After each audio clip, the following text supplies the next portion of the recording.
Hi சொந்தங்களே, எல்லாரும் எப்படி இருக்கீங்க? நல்லா இருக்கீங்களா? எல்லாருமே நல்லா இருப்பீங்கன்னு நினைக்கிறேன்.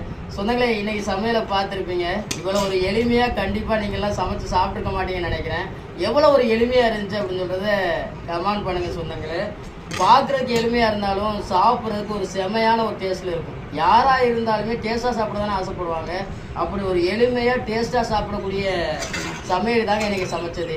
இன்னைக்கு உப்பு வத்தல் போட்டு ரசம் எப்படி இருந்துன்னு பார்த்தீங்கல்ல, உப்பு வத்தல் மாதிரி தான் அதுவுமே. அதான் கறி இல்லைன்னா தான் சாப்பிட ஆரம்பிச்சிருவீங்கள. அகானா பண்ண வேலையை பார்த்தீங்கன்னா சிரிச்சிருவீங்க சொந்தங்களே. கறியை வதக்கி வீட்டுக்குள்ள வச்ச சொந்தங்களே, ஓடி போய் தெரியாம எடுத்துட்டு இருக்கா. அவன் எப்படியாப்பட்ட ஆளு, இப்ப ஈர பிச்சு போட்டுருக்கு.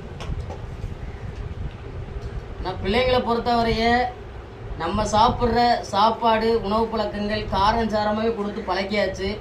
இனிப்பு லேசாக நாட்டில் பட்டாலும் துப்பிடுறா சொந்தங்களே. காரம் சாரமாக கொடுத்தா மட்டும்தான் உசு உசு உசுன்னு சொல்லி சாப்பிட்றாங்க.